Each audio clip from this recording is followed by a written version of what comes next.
It's time for this week's episode of Brandon Sports Talk, featuring in-depth interviews from those who are trending in the world of athletics. And now, here's the host of Brandon Sports Talk, Brandon Pate.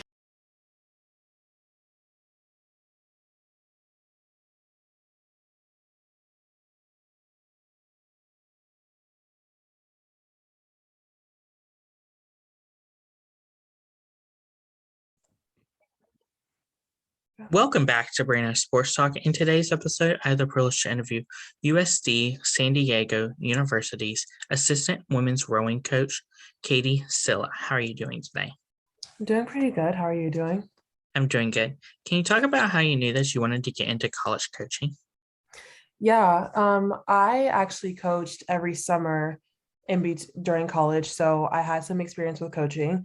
And I would say my sophomore year, when the new coaches came to the team, they kind of just built an environment that I wanted to be part of. So I told my coaches my sophomore year, like, I think this is something that I want to try, and just remain consistent throughout my college career. And then eventually they're like, okay, it's your time to do this. Do you still want to? And I decided to. So I think just from exposure coaching middle schoolers and high schoolers over the summers, and then the combination of having that plus great coaches, I thought, why not be a part of the team still? So What was it like competing at University of San Diego? it was a lot of fun. I would say San Diego is like the best place ever. So to be able to row there all the time, and then just travel was always a lot of fun. I really love training with obviously people who are fast and want to continue being faster. So it was an overall great experience. I like how competitive we always were.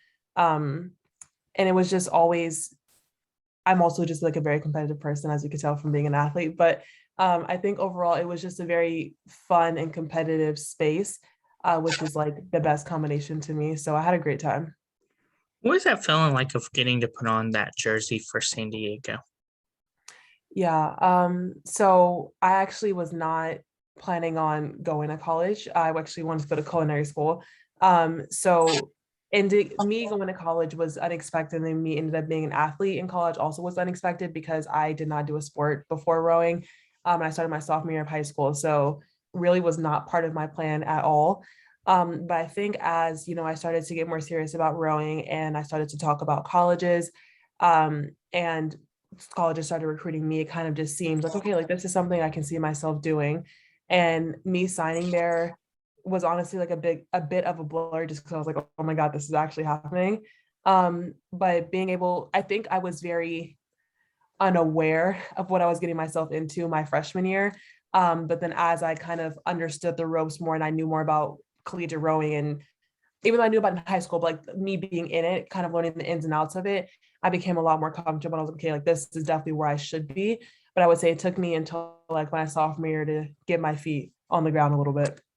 What was it like when you were in the rowing and rowing yourself versus obviously with rowing, it's just a one sport versus a Mhm. competitive sport? Yeah, sorry, can you repeat the question one more time? Mhm. What was it like getting into rowing where it was just you in the boat versus saying you have two people on the boat?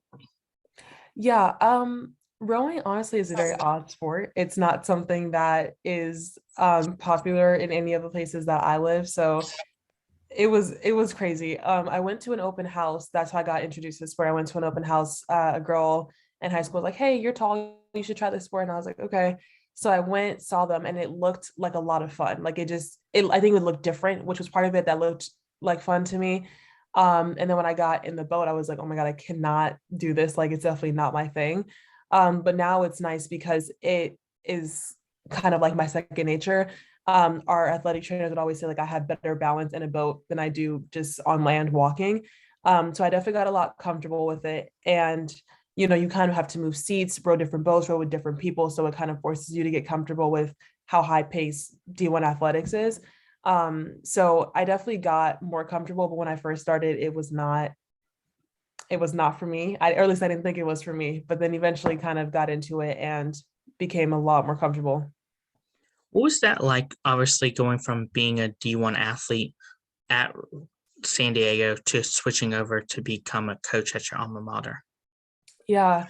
Honestly, it was pretty challenging, and I don't think a lot of people talk about it enough. I think so. My senior year got cut short because of COVID, so I signed up for a fifth year.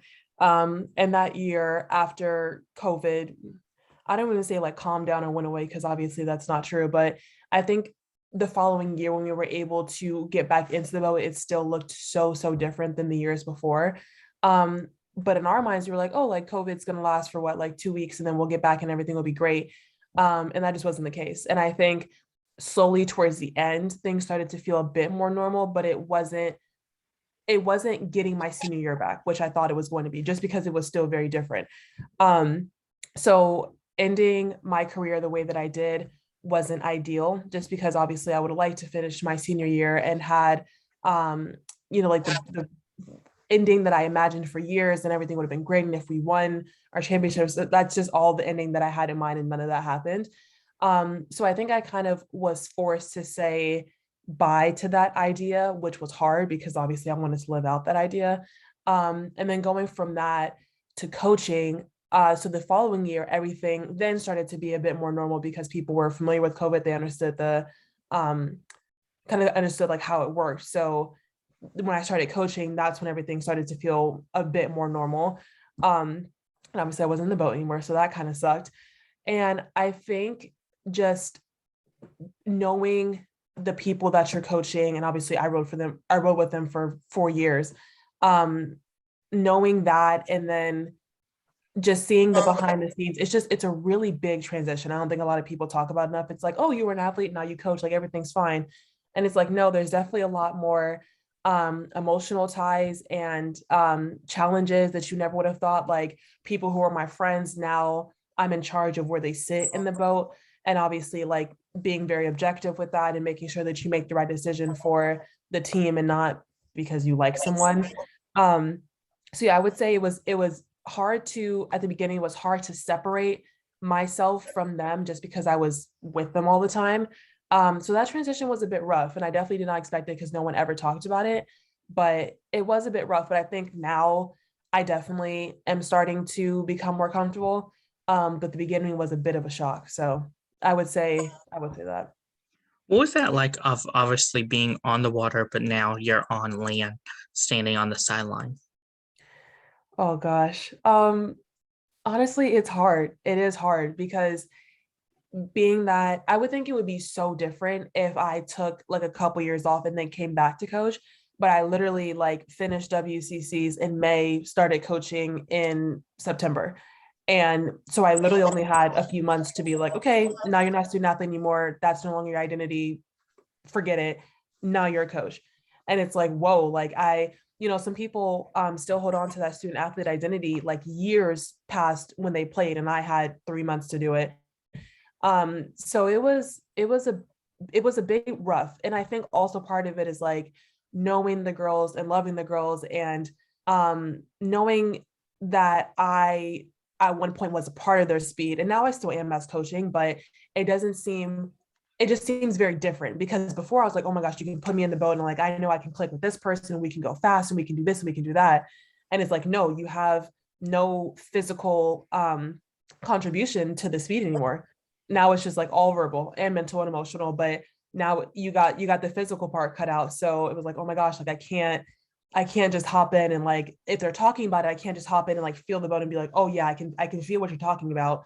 It has to be like, okay, well, I have to look at you and stay separate. So I think that barrier between me and the team, given like me being captain and me being part of the team for so long, was hard because it's like it was just set in front of me and I couldn't cross that barrier because I'm a coach now. So I think getting placed in between was hard. And then obviously cheering them on and wanting them to do well, but also being like, I wish I could be across the finish line with them too, and not even just like, oh, my time isn't done yet, like I wish I had more time. It's not that, it's more so you just want it for them so bad and you want to be in it with them because that's all you knew for so long, and now it's like, oh wait, I can't do that anymore. So I definitely had to check myself for like a solid month and a half, and now it's like, okay, this is you, this is your boat, I'm coaching your boat, and I want it for you, and then you go out, you do what you need to do, and that is it. So it definitely has gotten a lot better. But at the beginning, I was like, oh my gosh, I just wish I could be in this. But now it's like, nope, I like not erging and not being in physical pain and not being sweaty and sore all the time. So you guys can have that, have your fun, and I'll just hang out with the coaches and we'll discuss lineups, you know? So at first it was hard, but now I'm definitely enjoying it. Can you talk about, of course, the culture that you've helped build from you being an athlete to now you're as a coach? Yeah. Oh, I would say as an athlete, I was super competitive. I was very critical, just because, and it all came from me caring and knowing that we could be better. And not even like me being like, oh, the team's not good enough. It's like, no, we as a whole can be better. Like, I have faith that we can be better. And obviously, you still, like, as an athlete, you want to always keep growing, keep learning, keep achieving goals. So I think as a rower, I took a rower and a captain and upperclassmen being in the top boat. Like, I took my role very seriously. Um, and I think a lot of girls knew that. Definitely a lot of girls knew that. So I think as coach, I kind of calmed down a little bit. I was like, listen, it's not up to me anymore. I mean, obviously, like, I have a say in how this goes, like me coaching and helping, but I'm not in the boat anymore. So this is for you. So I still definitely try to breed like the competitiveness and the sharpness and the attention that it takes to be a successful athlete, just because I know that those things are important. Um, but it's a lot less involved saying it than saying it as well as doing it. So I think for that, I've definitely calmed down a bit because I know what it takes, but I'm able to just express that and let them do with that what they will, as opposed to me expressing it and then also being a part of it and seeing people, like, you know, outside of practice, like being in charge of them outside of practice too. Because right now it's like I just have my job and that's my job. But I think as a rower, it kind of spread out a bit more. So I think I still instill the same values and skills, but just in a different way. How has it been like, obviously, as a coach, having that way where you know what you went through as a player to help the coaches be like, this is what the players now are going through? Oh yeah. See, that's also where the lines can get blurred a little bit. Because of the fact that, like you said, I know these girls so well. Like, I really do. And I think it's hard because it's like I know what it's like when you're just like deep in training and there's just one thing that could just set you off because you're so exhausted and you've been trying so hard, and it's like a really hard workout. And I know that because I felt that for years. And so when we're talking in the coach's office, like, yeah, we're going to give them this workout, I'm like, oh, they're going to hate this. Or when I'm coaching and there's a drill that's going to be hard to do, but I'm like, they need this drill. And I'm just like, guys, we're just going to do it. So I think it's hard because I think twice about it. And sometimes more than that. So I overthink it as opposed to just like giving it and doing it, just because I know what they're going to say and how they're going to feel. So I think sometimes it just makes me think more about it. Um, and I express that to the coaches too, because obviously like they were athletes, but they weren't on this team. So I express it when it's necessary, but then other times I'm like, yeah, this is going to be hard, but just something we all have to go through. So sometimes I leave it alone, but other times I'm like, hey, I think this is worth noting. And the coaches and I discussed like what is and isn't worth, you know, paying attention to. Like, is it actually important or is it just kind of just thoughts? So we definitely collab on that. But yeah, sometimes I just feel bad for my friends just to see them suffer because I know they have a hard workout and they're dead tired, but we all got to go through it at some point. So it kind of goes back and forth depending on what the situation is. Who are some teams that you compete against? Geez, a lot. So in our conference, we have LMU, Gonzaga, Portland, Santa Clara. There's other schools I'm sure I'm missing. And then we're going to Oregon State this year to compete. Actually, this weekend we're going to LA to compete against LMU and USC. We compete against UCSD because they're on the water with us, so that's really convenient just to have a team to be competitive with. So we'll race them as well. And honestly, it's just whoever we race a lot of different teams. So kind of whoever shows up the race. Crew Classic, one of the biggest races in the country, is right at our home course at Mission Bay. So teams from all over go there. We go to Head of the Charles, which I think is the biggest race in the country. And so many teams, a lot of East Coast schools are there, East Coast, West Coast, Midwest, everybody goes to Heather Charles. So yeah, we race teams from all over. What is that like, obviously, for the sport of rowing to have teams where you could face UCLA and then also face Gonzaga, who's also in your conference? You saying what is it like for the team to do that? Like, what is it like, for example, like when you don't normally face UCLA, but you could face UCLA, but then you always face Gonzaga and the teams in your conference? Mm-hmm.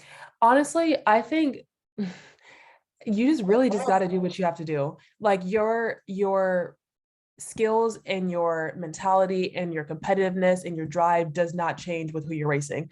Like if we're racing a team that we know we beat every year, we're going to still want to beat them every year. So we're still going to try, we're still going to train, we're still going to take it seriously. Even a team that we know may be faster than us, like we're still going to try, we're still going to train, we're still going to take it seriously. So I think something about our team that I appreciate is that we're very consistent in how we deal with races. Um, each race is taken as seriously, like every race is taken as seriously as the other. So there's not there's no difference really. Obviously, it's like, okay, well, at WCCs, this is the most important race because this is your ticket to NCAA. So this is what we're focused on. But every race leading up to that is what helps us succeed at WCC. So there's no race that's like the throwaway race. Even our scrimmages, we take very seriously. Like we have a scrimmage this weekend, like I was saying, against LMU and USC, and Stacia, our head coach, was like, guys, it's race week. Like we're going out to UCL, we're going out to LA to race these two teams. Like you need to make sure that you're on it, being professional, being sharp, obviously still having fun, being your fun selves, but still making sure that we're taking this very seriously because this is race week. This is our first race of the spring. And although it's a scrimmage, although we're literally just driving to LA to race, it's definitely treated as every race. So I think there's some that are like more well-known, like Fall Classic or the Charles Crew Classic, WCCs, that are like our big ones. But there's no such thing as a non-important race. What's that feeling like of obviously getting to race those teams that are in your non-conference schedule, like UCLA? It's fun. It's a lot of fun. I think it's fun just to test different speeds, because obviously we know that we're going to see the same teams at the end of the year, but it's fun to just get exposure for other teams, knowing how other teams race, and not to say that the people that come to our conference race the same way every year. They may have different moves. They obviously have different people. But I think it's fun to just build up your experience and race against different teams and see different speeds and know how we react to it. And I think it's a great opportunity to be prepared for whatever comes on race day. So I think racing teams that aren't in our conference are just as important because I think it builds up our skills and our ability to race whoever. What are some of the biggest differences between obviously rowing and canoeing? You saying canoeing? Mm-hmm. Rowing is a very, very, very competitive, intense, full body, mentally, emotionally, physically draining sport. Like it really taps into everything. When you're training for rowing, you're not just rowing on the water, you're erging, you're running, you're weightlifting, you're doing core, you're spin biking, you're maybe swimming for cross training. And we train year round. So you have to train during the summers and during winters as well. It's a very high competitive, high intensity sport. Not to say other sports, obviously every sport is hard in their own way. I'm just speaking for rowing because that's what I know how to do. I've never been canoeing before. But rowing is just so intense and so demanding in a way that I don't think any other sports are. Like I said, every sport definitely has their difficulties. Every sport definitely has things like I could not play football. I could not play tennis probably. But I think just like how unique and niche the sport is, it comes with a lot of like details and nuances that no other sport has, which makes it different, but also definitely intense. So I would say if I could use one word to describe rowing, it would probably be intense, just in every way. What does the recruitment process look like for those prospective student athletes looking to go into college rowing? Yeah, well, back in my day, it was very different. But I feel like now a really big thing is social media. I think a lot of people get acknowledged on social media, just their presence. And I think that's a big thing because like when you're kind of around on social media, teams can look out for you and notice like, hey, I saw your name and like I see your name in this recruiting database. Like, oh, put two and together. Hey, do you want to come out to our team? So I think now social media is a really big factor, which it wasn't when I was getting recruited, which is super interesting to hear. And typically it's about just like racing, right? Coaches will go out to races, college coaches will go out to high school races and see how you perform at them. I know our coaches go out to like racing in the East Coast. And sometimes if we're at, like, let's say we're in Seattle, our coaches will stop at high school teams in Seattle and just like go watch a practice. So coaches will come out for practices as well. And you can just join like recruiting websites. That's also a big thing that people use, just entering your information, your scores on that. Coaches will look out for that. That's another big one.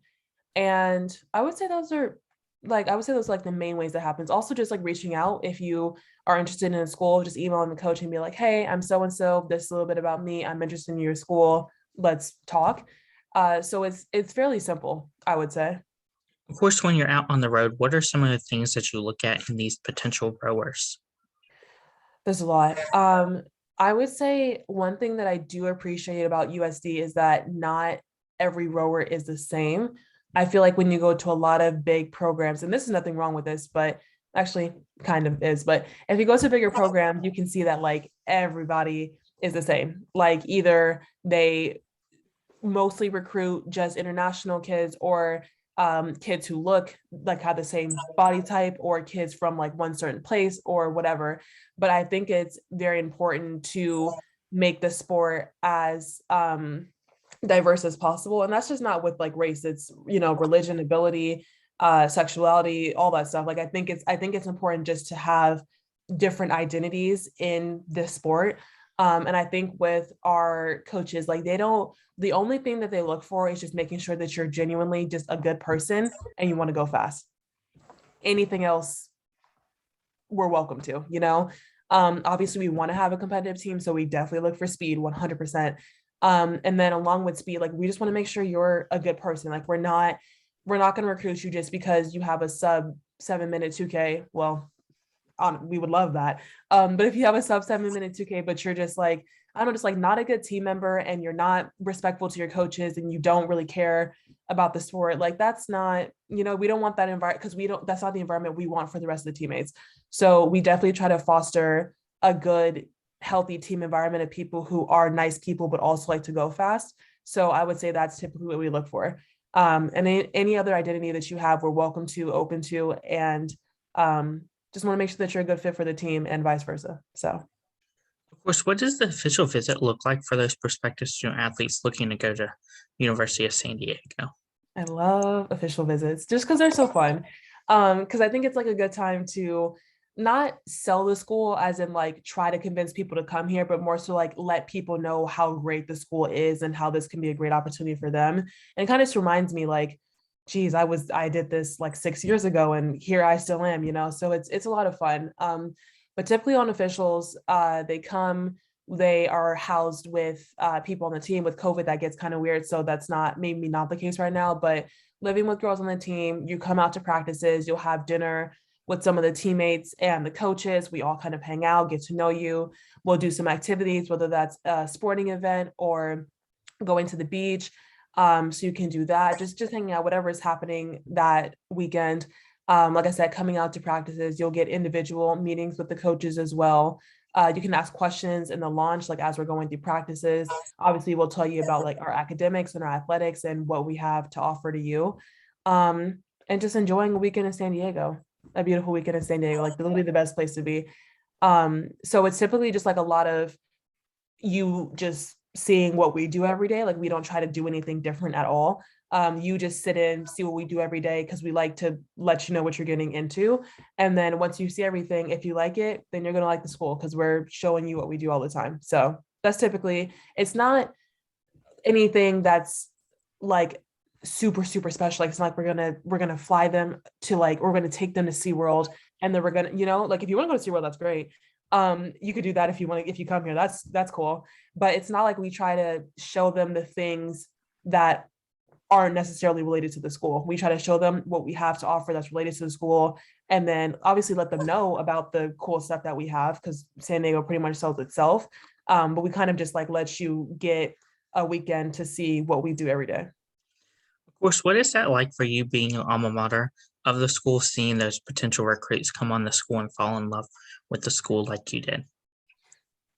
It makes me a little nostalgic, honestly, because it's like I remember when I was a 17-year-old naive just teenager and coming out and having other offers for schools and even like pretty much committing to other schools and me being like, no, this is a school I need to go to. And like I said, I've been here for so long and it's you kind of lose sight of that. I mean, if you think about it, like if you ask a couple who have been together for 50 years, like, so tell me about your first date. And when they talk about it, you can see them start smiling, like, oh, I remember, when we used to have so much fun together. And not that I'm not having fun, but I think just like having those specific times to kind of reflect and see the new classes coming in and seeing the team keep building and um, me never thinking that I would be not even like I wouldn't be this involved with the school, but I never thought like I didn't know what was going to happen. So the fact that I am where I am now and how involved I am, it's just crazy to think about. Because when I was 17, I didn't think I was going to sign up for all this. I didn't think I was going to be here for 6 years, Um, so it's nostalgic, and I think it's a great thing. Like I think also when I see the kids coming in, it's like I'm excited to give this to you. Like I'm excited to leave, and I love USD, but I'm excited to like move on with my life and do my things, but then still know that when I come back, I can still come back to this and people are making it great. Um, so yeah, so I think it's a great thing. And it's like just seeing the new generations and the new classes just come in and like keeping it going. It's a beautiful thing. And I'm very grateful to be part of it. What advice would you give those high school athletes that are looking to go into college rowing? Mm. I would say ask so many questions. Ask so many questions. Like the questions you're afraid to ask, questions you think are dumb, the questions that you don't know if it's like the right thing to ask. Ask every single questions. Be curious. Like be so as curious as you possibly can be. And I say that because when you're signing, I don't think people realize like how serious of a commitment this is. Like you're literally signing 4 years of your life to this school. And obviously you can transfer, but ideally like you want to stay here for 4 years, right? So ask the questions. Don't be afraid to ask anything because you want to make sure that you're making the right decision for you. Where you end up is where you're going to say when you're going to tell your friends in the future or your kids in the future, your family in the future, like, oh, I went to this school and this was my experience and I loved it. Like that's what everybody wants to say. That's the experience everybody wants to have. So make sure you're asking the right questions and you're doing what's right for you. And that's hard to say because like when you're 17, you're like, or 18, you're like, what the hell does that mean? Like, I don't know what's right for me yet. And that's also fine.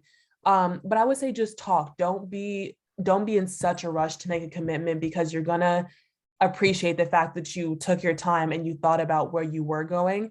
I would say definitely have a good support system, people who have your best interest at heart and couldn't care less where you end up as long as you're happy, making sure you're confiding in them and you're touching base with them and asking them questions like, can you see me here? Like, is there something you think I'm missing that I can't see because of the school? Because I'm blinded by this fat amount of money they're giving me. And they're like, actually, you're from California and you've never seen snow and you hate the cold. So maybe you shouldn't go to Maine. And you're like, oh, that's true. Maybe I shouldn't go to Maine, right? You need someone to tell you those things sometimes. So I think I was too independent in my recruiting process and I didn't ask enough questions. I definitely didn't. And I think I was just so eager because it was such a good opportunity that I was a little blinded to the reality of what it was. Worked out great for me. Thankful for that. But some people may not work out like that. So I would hate for someone to have a bad experience simply because they didn't process the situation enough. So I would say definitely take your time, ask questions, and don't be in a rush. You literally have 4 years at this school. You have time. Just really do what's right for you and what feels right. Also, don't put too much stress on yourself because let's say you do need to transfer, you can transfer. Like it's definitely there's definitely ways around it, but I would like for people to be confident in the decisions they make and be able to complete 4 years, 5 years if you're like me, and be happy. So I would say that's all I would say. I'm very passionate about this, but I would say that was like the biggest thing that I would say. What advice would you give those college athletes looking to go onto the Olympic level?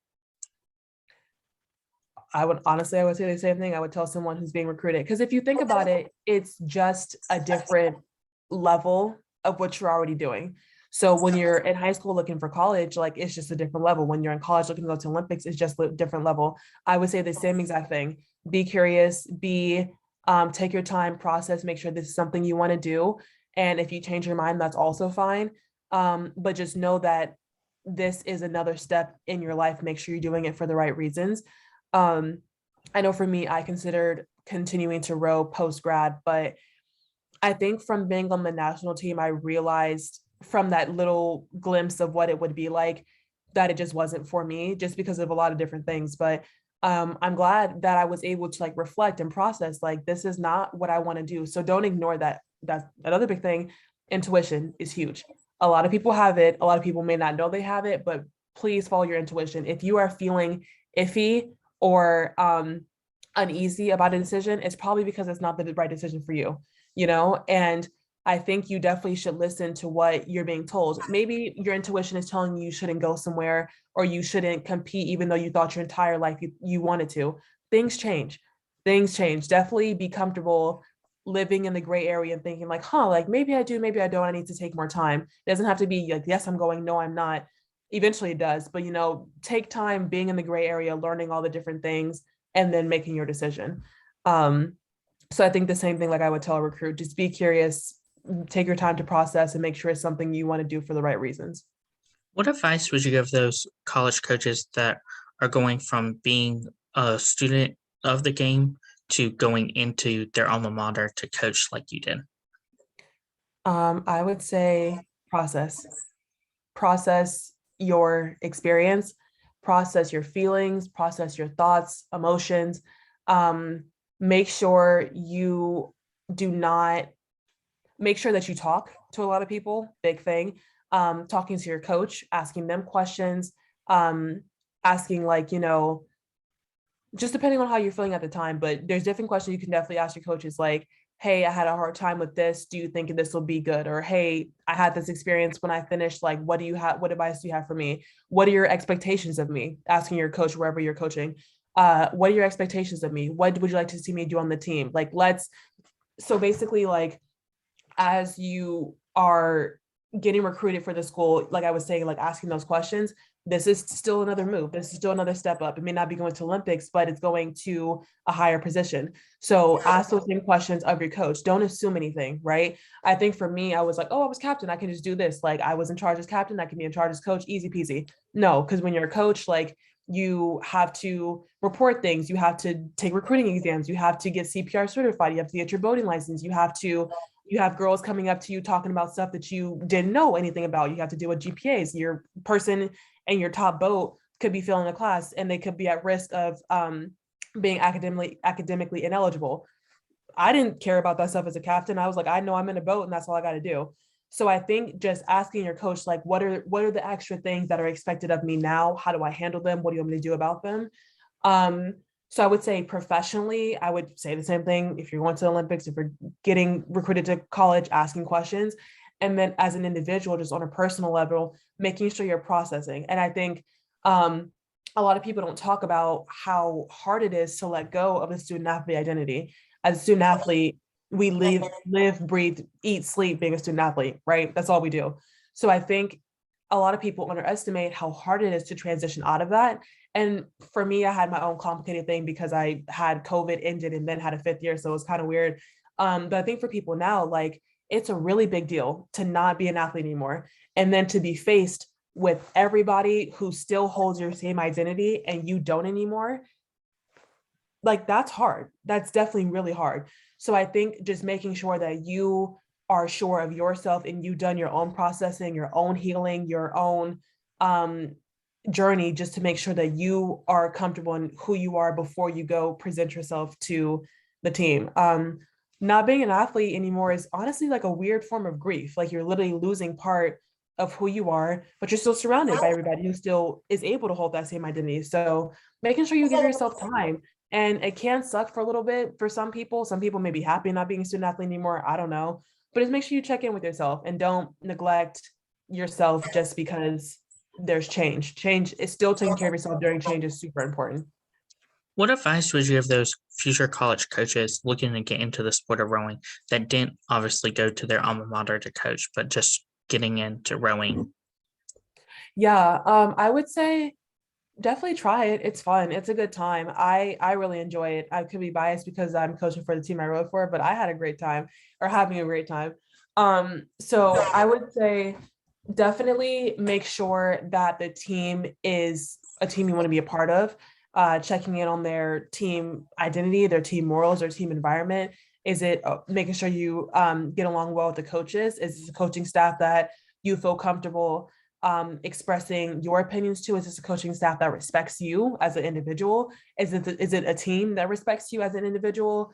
Is it an athletic department that respects you as an individual? Like, there's a lot of different factors that go into it. There's a team, there's your coaching staff, there's an athletic department. Like, there's a lot of different things. So just making sure that you are comfortable and happy in that environment. And same thing with asking questions. My answer to your questions is just asking more questions.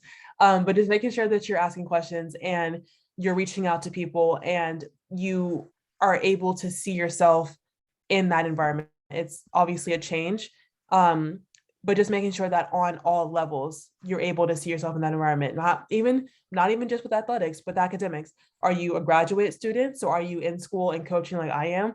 Okay, cool. If the team is cool, what about the academics, right? And even if you're not in there, like if you move to a different city to coach, do you like the city? Do you have things to do? Do you have friends or family around? And if you don't, that's fine. Do you feel comfortable making a support system? So just making sure that you are comfortable and happy in your environment, I think is really important. That's great advice. Where can my listeners find you at on social media, along with USD San Diego Rowing at? Yeah, so my name's Kadee Sylla, so you can find me just at Kadee Sylla on pretty much everything. And then for USD Women's Rowing, same thing, just look up USD Women's Rowing. For our Instagram, it's USDW Rowing, and then for our Facebook, just USD Women's Rowing. I'm also on a lot of their social media, so if you find them, you'll probably find me and vice versa. So we're still connected. Thank you again, Coach Kadee Sylla, for your interview, and best of luck in your future with USD San Diego Rowing. Thank you. You can find Brandon Sports Talk on Facebook at Brandon Sports Talk, Instagram at Brandon Sports Talk, Twitter at Talk_Brandon, and you can find me on YouTube at Brandon Sports Talk. Don't forget to like, comment, and subscribe. Thank you again, CNDA. Thank you again for your interview, and best of luck in your future. Thanks. You've been watching Brandon Sports Talk. Please feel free to like, share, and subscribe to Brandon Sports Talk on social media and on YouTube.